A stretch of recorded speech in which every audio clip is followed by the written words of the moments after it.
This is week 2, or podcast number 2.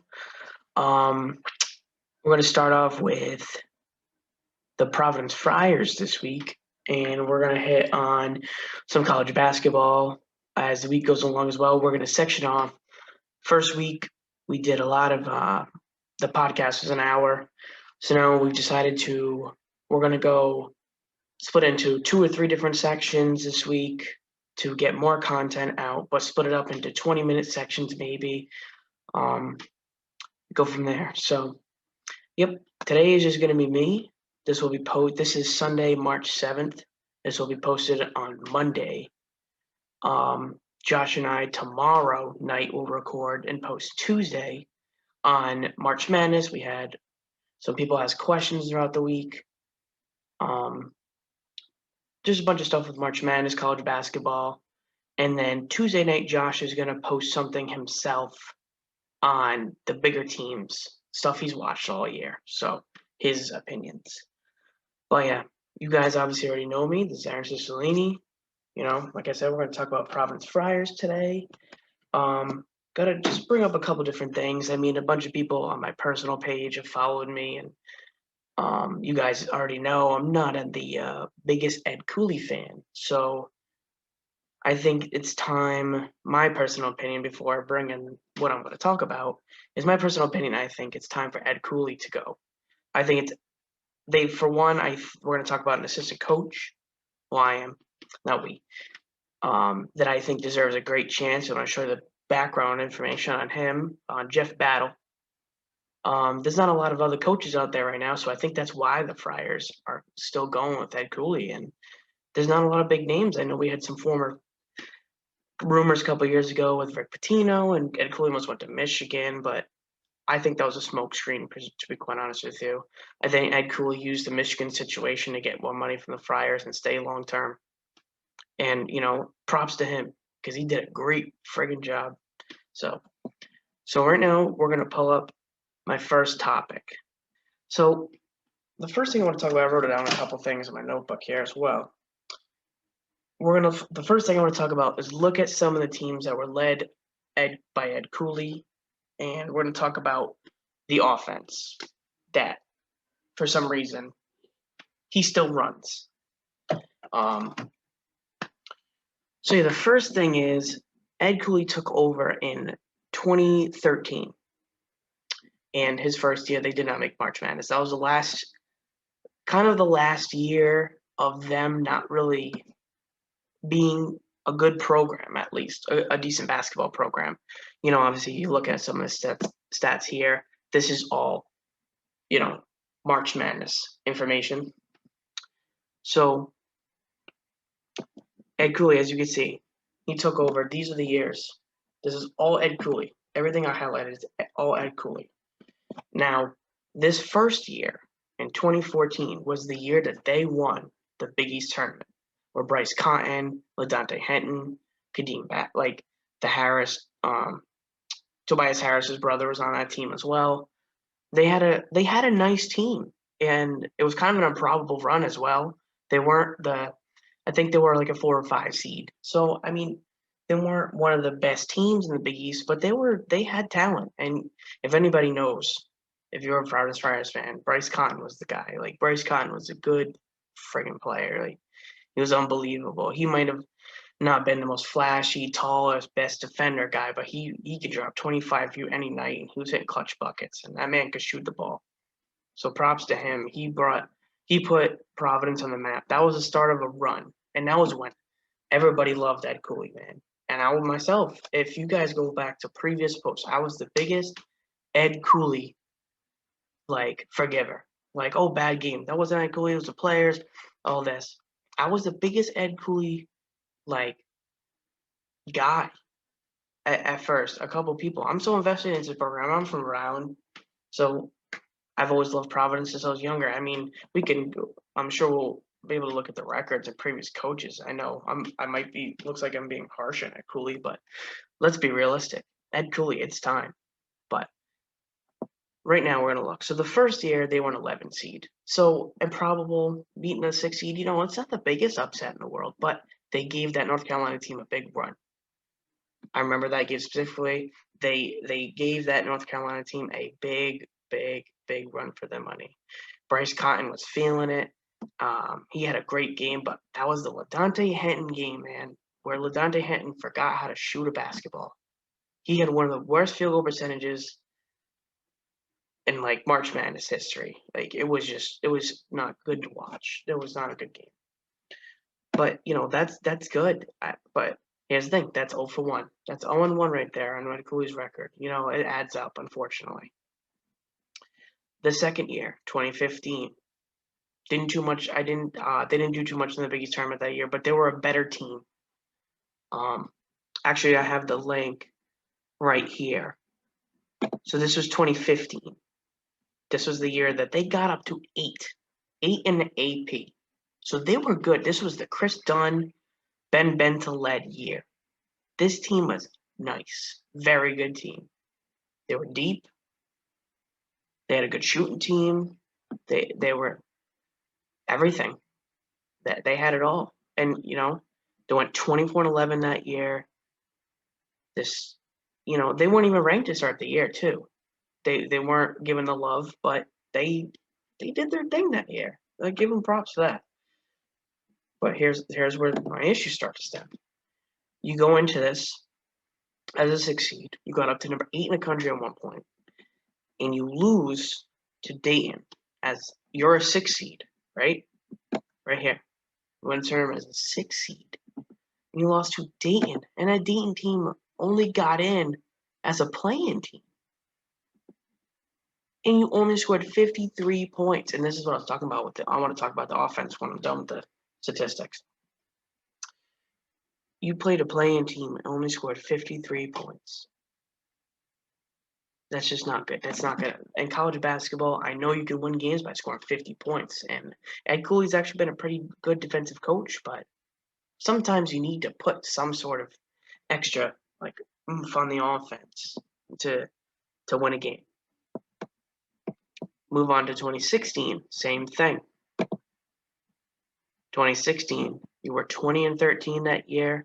Another good record, another little run. They always made a run in the Big East tournament. They always won a couple games. They were always in the semifinals, quarterfinals. They always won a game. They never just lost first round. You know what I mean? They were facing the good teams and they were keeping close. So they were there. There's no excuse there. They showed that they had talent. And the Big East, in between Villanova and stuff like that, they have championship pedigree. Big East is not nothing to take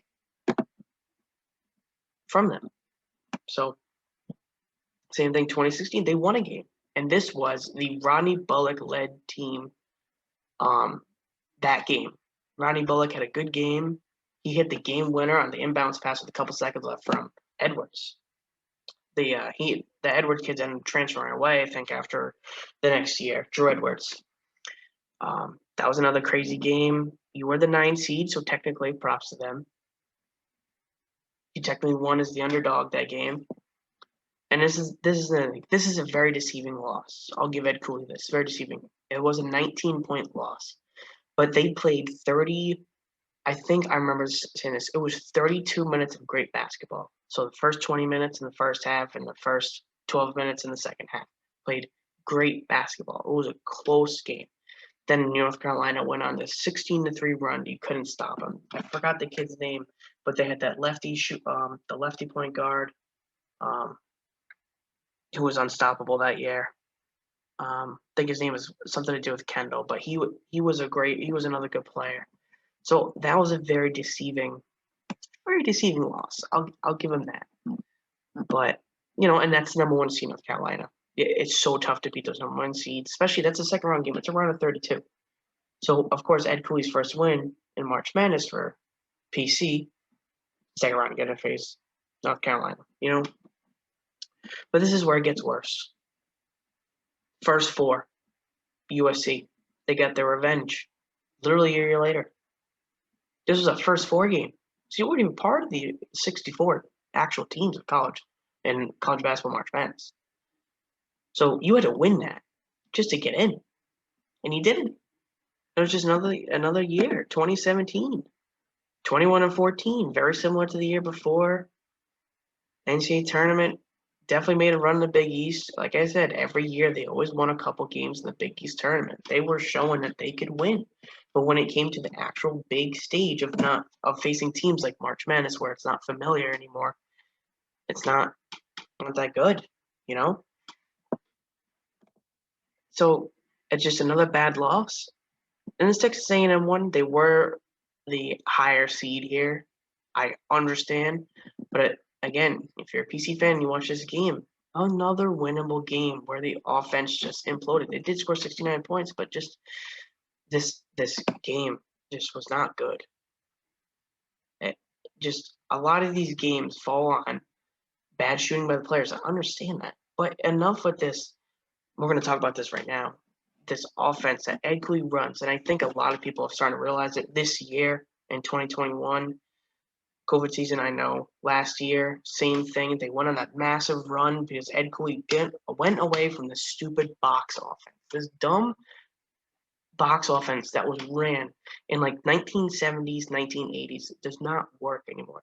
I don't understand why, with your uber talented point guard and center, you're running a box offense. You have a good shooter in AJ Reeves this year. You had another couple good shooters in Allen Breed, um, Nichols, Horkler. Just talk about this year. You had shooters. If you just ran a spread pick and roll offense, you would be scoring so many more points and you'd be winning some more games. And I just think it's the end of the road for this. And it's just for me, man, I'm not good with this anymore. I mean, as a Friars fan, it's almost like a tease because you look at the records under Ed Cooley since this year. You know, this was Ed's real first year. It was his second year in college under PC, but this was his real first year. So he's had a good record.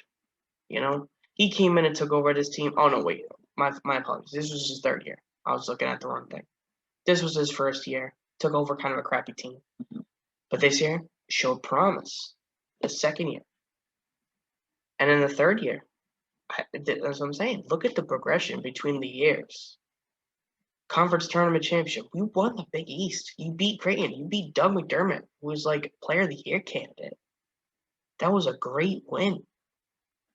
And then just to go in that tournament in 2013, 2014 and just toss up a good game, but that was supposed to be the Cinderella team, PC team. And nobody thought of that, but that was supposed to be the Cinderella team. And it just didn't. It didn't come into fruition. And like I'm saying now, just the past couple of years, I just think, 3 years, I mean, you're 37, 50 wins in the last 3 years. That's great. It's like a 16, 17 win average. It's not bad for what it is, for what it's worth. Granted, this year, short season. So, you're missing about 5, 10 games. But this is what's concerning. You won 50 games, but you also lost 40. So in a program where you got in a bunch of 4 stars like David Duke, AJ Reeves, Watson's grown into a good player. You had, the tail end of Chris Dunn, Ben Bentel on these teams. It's just you had duos. You had these really good duos, but the box offense was still being run. And you could tell that's when teams went on the run. I don't know the actual statistical thing on this, but I'm telling you, this is when teams went on a run in that box offense because PC wasn't scoring. That's just what it is. I'm gonna go into more. I got a couple more things as well. We were just talking about the obviously looking at coaching, but now half of this is fair and half of this is not. But Ed Cooley's now got a 1-5 March Madness record, and he was 1 point away or 3 seconds away of a missed layup of being 0-6 in March Madness. And that's what I'm talking about with this tease. Yes, I understand we had bad coaches before. Trust me, I grew up in the Keno Davis era, Tim Welsh and stuff like that. They were not good. They were a bottom dweller team in the Big East when it was bigger and expanded with Syracuse, Pittsburgh. All those teams were also in there. UConn was on top of them after in that time. You know, I understand why they're bottom dwellers and weren't getting the recruits. They had to rely on guys staying there for 4 years. You watched poor Marshawn Brooks. You watched him, dominate, but nobody else did anything. You had your couple other fan favorites like Wayne Fajuku and stuff like that, but those teams never did anything. And then you also had, unfortunately, the guys we did get, Ricky Lito and stuff like that, they never worked out, unfortunately.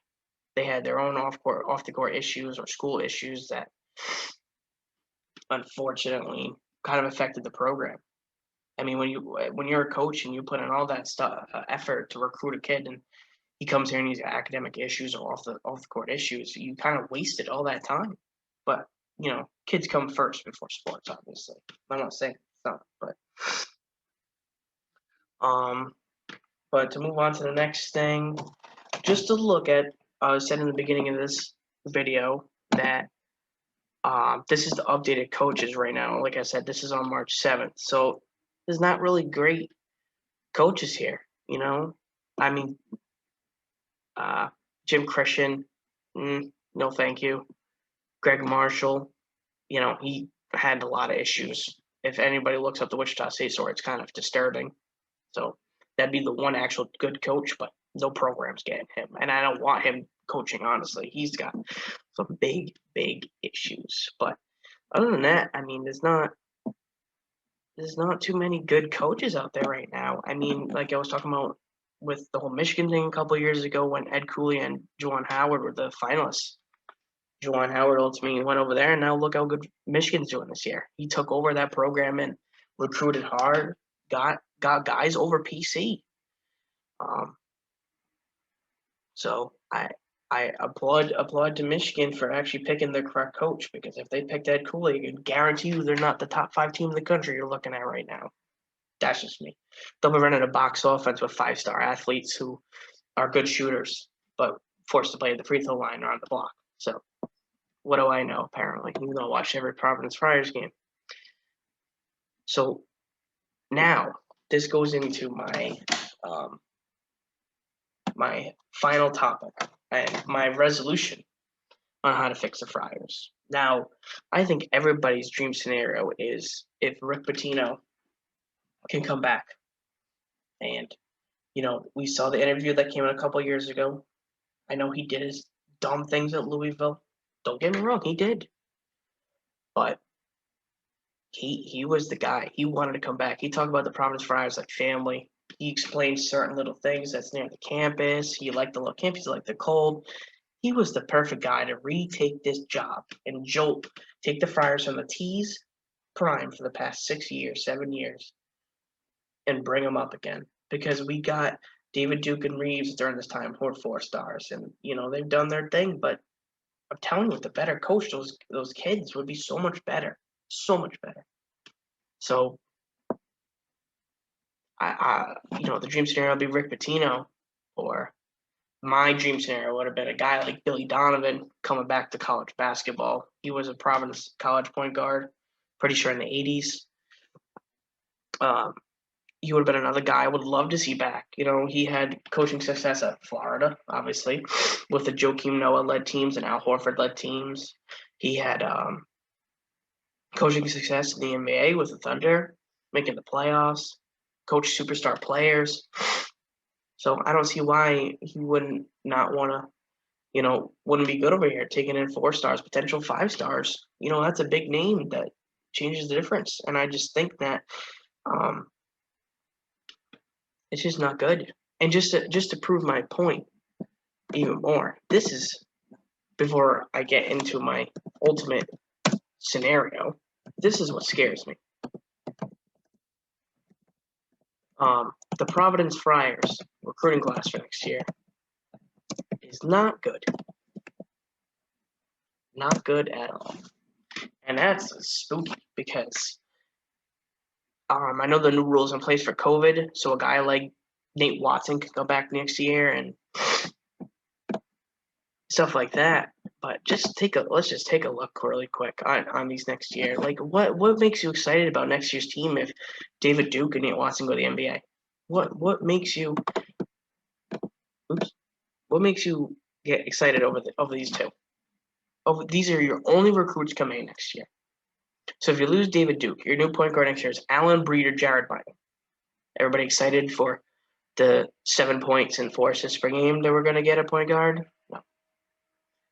Nate Watson, if he's gone, you're losing your 17 points guy, 17 points, 17.7 rebound guy.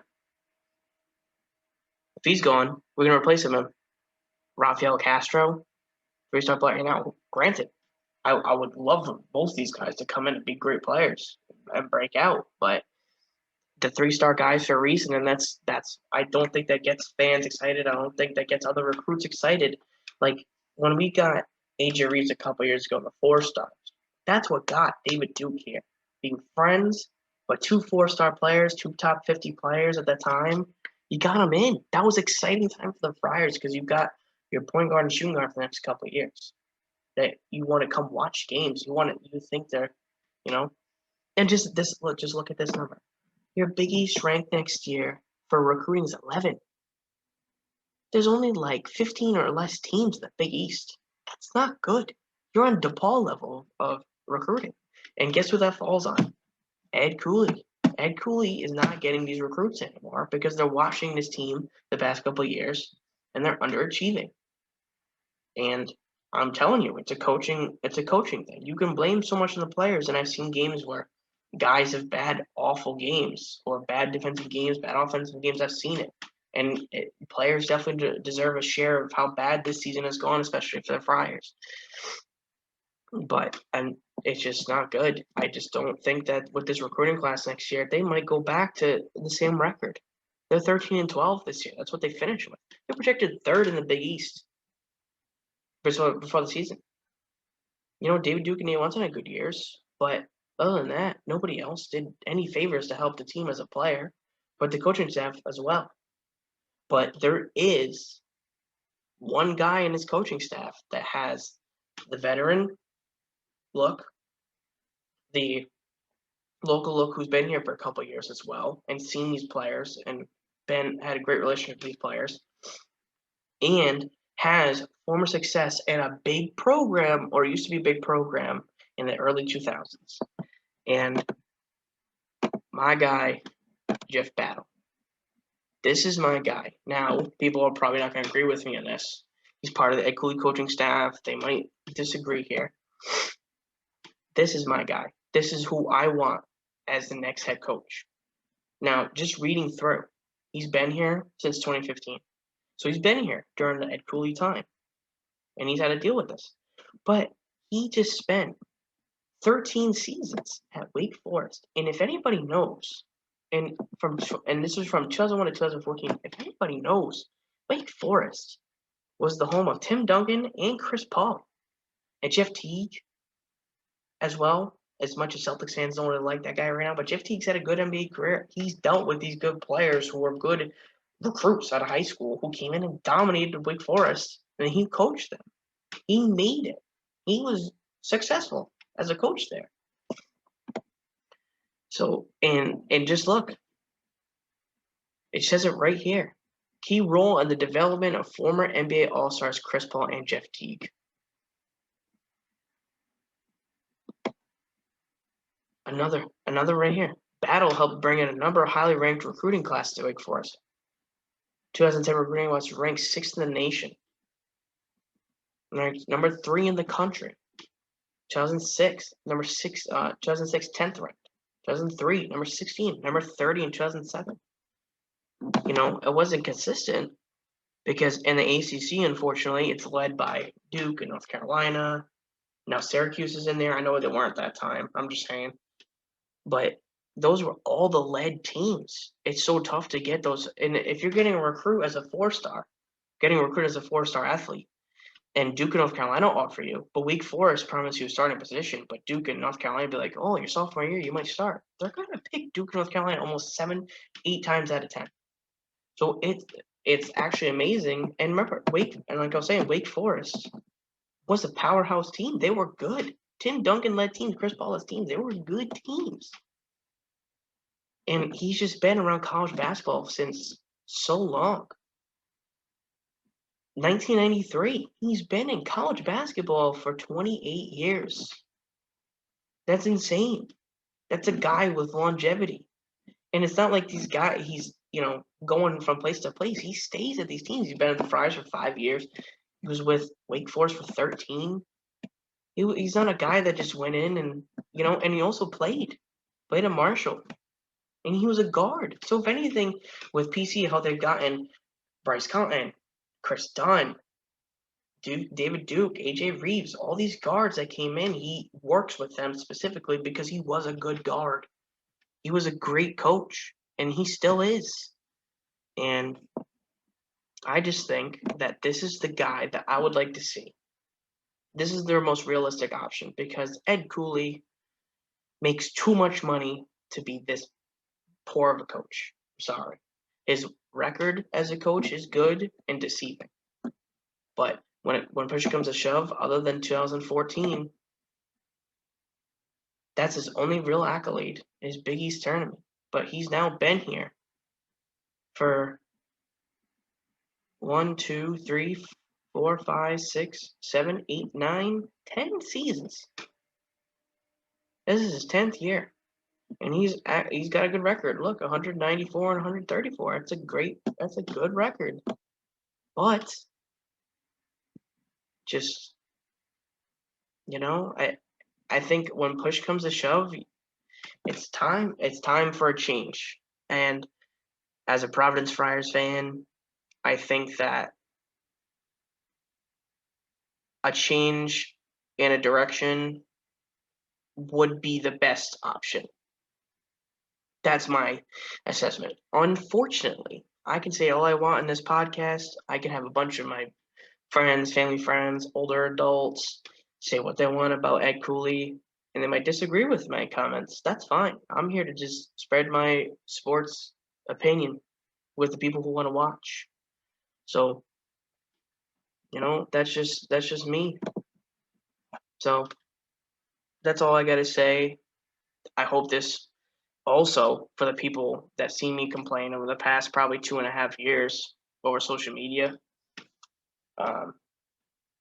with Ed Cooley, I hope you guys can now see the side that I am coming from, honestly. And I explained it in depth as much as I could. I showed the records. I showed the seeds in the March Madness. Showed the teams. So I think that Jeff Battle would be an excellent coach. He actually took over a game this year in 2021 and won. He's 1-0 technically as a head coach as the Friars. I know it's very one game. I think they beat DePaul. So hopefully you don't lose to DePaul. But so that's just me.